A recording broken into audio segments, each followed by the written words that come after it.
వ్యక్తులతో మాట్లాడవద్దు. Municipal chairman మోట్ల సుబ్రజామురళి విద్యార్థినులు కొత్త వ్యక్తులతో మాట్లాడవద్దని, పరిచయం లేకుండా కొత్త వ్యక్తులు చెప్పే మాటలు కూడా వినవద్దని బుచ్చిరెడ్డిపాలెం మున్సిపల్ చైర్మన్ మోట్ల సుబ్రజామురళి బాలికలను హెచ్చరించారు. మానవ అక్రమ రవాణాపై స్థానిక బాలికోన్నత పాఠశాలలో జరిగిన కార్యక్రమంలో పాల్గొని మాట్లాడారు. పరిచయం లేని వ్యక్తులు చెప్పే మాటలు నమ్మి మోసపోయి వారి వెంట వెళ్లకుండా విద్యార్థినులు జాగ్రత్తగా ఉండాలని హితవు పలికారు. ఎవరైనా పదే పదే మాట్లాడేందుకు ప్రయత్నిస్తే ఉపాధ్యాయులకు కానీ తల్లిదండ్రులకు కానీ చెప్పాలని సూచించారు.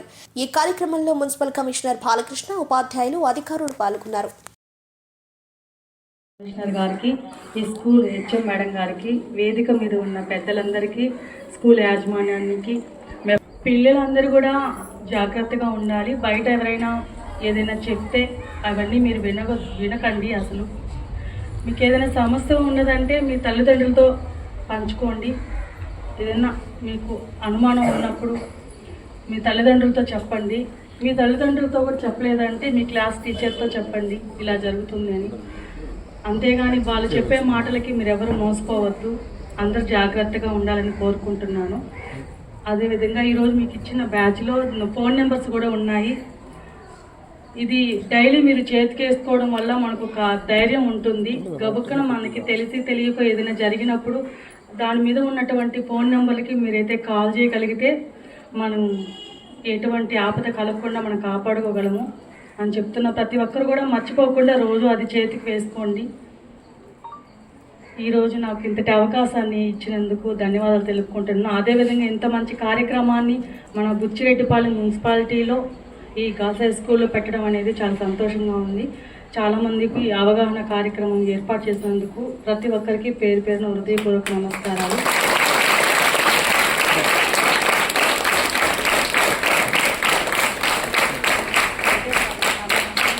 Thank you madam, thank you very much. ఈ కార్యక్రమాన్ని ఇంత చక్కగా ఏర్పాటు చేసిన ఆర్గనైజర్ వారికి మరియు ఎయిడ్స్ కంట్రోల్ సంబంధించి ఎన్జిఓ చిట్టిబాబు గారికి, మా గౌరవ చైర్పర్సన్ గారికి, మా మెప్పా సిబ్బందికి, స్కూలు ప్రిన్సిపాల్ గారికి అందరూ కూడా నమస్కారం. ఇప్పుడు దాకా అందరూ చెప్పారు. ఏమన్నారు మీరు? ఏమన్నారు? ఏదో చెప్తా ఉన్నారు, వింటా ఉన్నారా? చెప్పండి. అసలు ఈ కార్యక్రమము ఇంత పెద్ద సంస్థ మన బుచ్చిరెడ్డిపాలెం మన ముందుకు వచ్చి మనల్ని ఉద్దేశించి ఏం చెప్తుంది? ప్రధాన ముఖ్య కారణం, ప్రపంచంలో అన్ని సమస్యలు ఉన్నాయి. డ్రగ్ మాఫియా, హాల్, అన్ని అసాంఘిక కార్యక్రమాలు అన్నీ ఉన్నాయి. దాంట్లో ప్రధాన సమస్య ప్రపంచమంతా ఎదుర్కొంటుంది ఉమెన్ అక్రమ రవాణా. ఇది ఎలా జరుగుతుంది? ఫస్ట్ మీ ఇంటి పక్కన ఉండేవాళ్ళు చేస్తాను నేను ట్రాకింగ్. నేను రోజు ఆటో తీసుకొస్తుంటాడు ఒకడు, వాడే ట్రాప్ వేస్తాడు నీకు చాక్లెట్ ఇచ్చి. మీ ఇంటి పక్కన వాడు ఉంటాడు, పెద్ద వయసు ఉంటుంది, అమ్మ పాప బాగున్నావు బా రా చాక్లెట్ ఇస్తాను రా అంటాడు, వాడు ట్రాప్ చేస్తాడు. మీ స్కూల్కి వెళ్ళే దారిలో ఒకరు ఉంటాడు కాసుకొని. ఇదంతా ఒక అమ్మాయిల మీద అఘాయిత్యాలు చేసేదానికి కొంతమంది మానవ మృగాలుగా తయారయ్యి మీలాంటి పచ్చని జీవితాన్ని నాశనం చేసేదానికి ప్రతి క్షణం మీ వెంటే ఉంటారు. మీరు తగు జాగ్రత్తలు లేకపోతే మీ జీవితాలు నాశనం అయిపోతాయి. మీ కన్న తల్లిదండ్రులు కళలు కన్నీళ్ళుగా మిగిలిపోతాయి. మీ మీద ఎంతో ఆశలతో మా పాప చక్కగా చదువుకుంటుంది, స్కూల్కి వెళ్తుంది అనుకుంటే మధ్యలో ఈ కొంచెం మంది చేసే చెడు అలవాట్లు మీకు ప్రలోభాలు పెట్టి, నువ్వు చాలా బాగున్నావు, నేను టీవీ సీరియల్ జరిపిస్తాను, మంచి కత్తిన కైఫ్లాగా సినిమా యాక్టర్ అయిపోతావు, కోట్లు సంపాదిస్తాను, ఇంకెవరో కొత్తగా కూర్చొని హీరోయిన్ నాకు గుర్తులేని పెద్ద సినిమా చూడండి, ఇంతకుముందు చూసేది ఇప్పుడు చూడాలా అని చెప్పి మిమ్మల్ని ట్రాప్ చేస్తారు. మీరు ఆ ఊహాలోహంలో పడిపోయి, నేను కూడా పెద్ద సినిమా యాక్టర్ అయిపోయి నాకు కూడా ఫ్యాన్స్ ఉండాలి, నేనంటే కూడా జనాలకు తెలియాలి అని చెప్పి ఇప్పుడిప్పుడే మీరు ఎంత చెడు వేసినాకు వెళ్తున్నారంటే ఇప్పుడిప్పుడు ఇంటి దగ్గర కూర్చొని డ్యాన్స్ వేసుకుంటా, రీల్స్ తీసుకుంటా. ఎందుకమ్మా మీకు అన్నీ? ఎందుకు ఆ రీల్స్? ఎవరు చూసుకుంటారు రీల్స్ని? ఎందుకు ఆ రీల్స్ చూస్తా? నేను చూస్తూ ఉంటాను కొన్ని ఇప్పుడు ఎవరెవరు పంపిస్తుంటారు చూస్తుంటాం. ఈ చిన్న వయసులో ఆ రీల్స్ పిచ్చేయండి, చక్కగా చదువుకోండి, మంచి భవిష్యత్తు ఉంటుంది. మీకు నేను నచ్చాను అనుకో, కనీసం పీజీ చదవండి, అట్లీస్ట్ డిగ్రీ అయిన తర్వాత.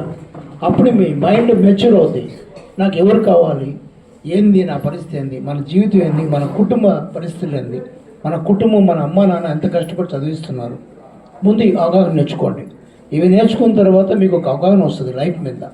ఒక మంచి జాబు, మంచి టీచర్, అట్లీస్ట్ టీచర్ పోస్టు, ఇంకేదైనా మీకు నచ్చిన profession, lawyer, doctor, army, IT engineer, లేదా బిజినెస్, 4 బర్రెలు పెట్టుకుని డైరీ ఫామ్ ఎట్లా నడపాలి, ఇలా అవగాహన పెంచుకుని మీ లైఫ్ని ఉన్నతంగా చూసుకోవాలి ఎప్పుడు కూడా. ఎగ్జాంపుల్ చెప్తాను. మా ఏలూరు కార్పొరేషన్లో పిహెచ్ వర్కర్, అంటే రోడ్లు ఊడ్చే వాళ్ళ పాప గ్రూప్ 2 కొట్టింది. గ్రూప్ 2 అంటే డైరెక్ట్ మున్సిపల్ కమిషనర్ పోస్ట్. చాలా పేదోళ్ళు. అట్లా కన్న తల్లిదండ్రులు కళలు నెరవేర్చాలి, మొదటి బాధ్యత. మనకి ఈ లోకంలో దేవుడు ఉన్నాడో తెలియదు, కానీ దేవుళ్ళు ఉన్నారంటే మాత్రం ఫస్ట్ కన్న తల్లిదండ్రులు, తర్వాత టీచర్లు మనకు విద్యాబుద్ధులు నేర్పించి, మనకంటూ చదువు చెప్పి, మనం ఎలా లైఫ్ స్టైల్లో బాగుపడాలి అని చెప్పి ఒక లైఫ్ స్టైల్ని, ఒక రూట్ని తయారు చేసేది టీచర్. వాళ్ళిద్దరిని మాత్రం మనం ఎప్పుడు కూడా మర్చిపోకూడదు. వాళ్ళు చెప్పిన మాట వినాలి. ఇక్కడ ఏం జరుగుతుంది, బాలికలు, మైనర్ బాలికలు, మీకు చాలా చిన్న వయసు, మీకు అవగాహన ఉండదు. ఈ సెక్సువల్ హరాస్మెంటు, లైంగిక దాడులు, మిమ్మల్ని ఏం చేస్తారు, మీకు మంచి చాక్లెట్లు, ఒక మంచి డ్రెస్సు లేదా ఒక వాచ్ ఏదో తీసేసేది మిమ్మల్ని ట్రాప్లో వేస్తారు. మీకు తెలియకుండా ఆ ట్రాప్లో వెళ్ళిపోతారు. ఒకటి గుర్తుపెట్టుకోండి, జీవితంలో అమ్మా నాన్న తప్పక ఎవరిని నమ్మకూడదు. పక్కింటోళ్ళని కూడా నమ్మకూడదు, మీ ఫ్రెండ్స్ని కూడా నమ్మకూడదు, జెంట్స్ ఫ్రెండ్స్ని. ఎంతవరకు అంటే అంతవరకు. మీ ఫోన్ నెంబర్లు ఇవ్వటము, ఇలాంటి పిచ్చి పిచ్చి పనులు చేస్తే మీ లైఫే ప్రాబ్లం అవుతుంది. అబల కాదు, ఆదిపరాశక్తిలా ఉండాలి. చీకటికి ఒంటరిగా ఎక్కడికి పోకూడదు. ఆడపిల్లలు మీరు ఏదైనా ఎవడైనా అగాచ్యం చేసే ఛాన్స్ ఉంటుంది. గ్రూప్గా 4-5 వెళ్ళండి. ట్యూషన్కి నుంచి ఇంటికి వెళ్ళేటప్పుడు జాగ్రత్తగా వెళ్ళండి. ఏదైనా సమస్య వస్తే మీ మీద అటాక్ జరిగితే నోటితో కొరికేయండి, గోళ్ళతో రక్కేయండి, ఎదురు తిరగండి. ఝాన్సీ లక్ష్మీబాయి కూడా ఆడమ్మాయి కదా, ఎంతమంది చంపితో తెలుసా? కత్తి తీసి అవతలోడు భయపడిపోయాడు. ఆడ మనిషి అంత ఇది కాదు, ఆడ పాప అనేది. ఆదిపరాశక్తి. మన దేవుళ్ళు కూడా ఉన్నారు ఎంతమంది ఆయుధాలు పెట్టుకొని తెలుసా? ఈరోజు ఆర్మీలో ఉన్నారు ఆడవాళ్ళు తెలుసా? ఇండియన్ ఆర్మీలో ఉన్నారు ఆడవాళ్ళు. ఎంత శక్తిమంతులు ఉన్నారు తెలుసా వాళ్ళు? అలాగా ప్రతి నిత్యం షార్ప్గా ఉండాలి మైండ్. ఒకడు ఆటో వాడు నేను ఎక్కించుకొని రోజు చెప్తుంటాడు, వాడితే ఎంతవరకు ఉండాలి?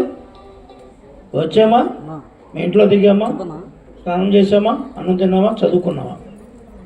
నేను మొన్న ఒక ఎగ్జాంపుల్ చెప్తాను. నేను కారులో వస్తున్నా ఈవినింగ్, ఇక్కడ గుడి పక్కన మీరు ఎవరో ఈ స్కూల్ వాళ్ళు ఉంటారు. ఒకసారి వార్నింగ్ ఇచ్చా, కారులో వస్తా, కారు ఆపాను, పిలిచాను, ఆ పాపను కూడా పిలిచాను. ఎవరో బంధువు అని చెప్పింది. ఆ అమ్మాయి ఆల్రెడీ నా మాట విని ఉండొచ్చు. ఇక్కడ ఉంటే అమ్మాయి మీ స్కూల్ అమ్మాయి, లేదా విజ్ఞాన స్కూల్ ఉంది అక్కడ దగ్గర, ఇక్కడే గుడి పక్కన ఉమామేశ్వరరావు కూడా ఏదో ఉంది, శివాలయం దగ్గర. పిలిచి వార్నింగ్ ఇచ్చాను, ఏం పని నీకు ఆటో కొడతాను. సార్ మా బాంధవ్ అయితే ఇంటికి పో, టీ తాగిపించు. ఏం పని ఆటోలో 3 అమ్మాయిలు ఉన్నారు, ఆటో కొడతావు. ఏం పని మీకు ఆటో అవుతావు? అమ్మ నాన్న అదేనా మిమ్మల్ని పంపించింది ఆటో వాళ్ళతో బాధ కనేమని? చక్కగా చదువుకోండి, మంచి బుక్స్ తీసుకోండి. ఆల్రెడీ ఫోన్ ఉంటే ఇంటర్నెట్ ఓపెన్ చేయండి, మంచి నాలెడ్జ్ చదవండి. ఏమేమి చేసే మహాన్వ్యక్తులు నాలెడ్జ్ చదవండి. అంతేగాని ఆ బుక్స్ ఫోన్ తీసుకోవడం, రీల్స్ చూడడం, ఇన్స్టాగ్రామ్ చూడ, ఎవరో డ్యాన్స్ వేస్తుంటే మీకేమొస్తుంది? వాళ్ళు ఎవరో కోవిడ్కి డ్యాన్స్ వేసుకుంటారు. మీ వయసు ఎంత?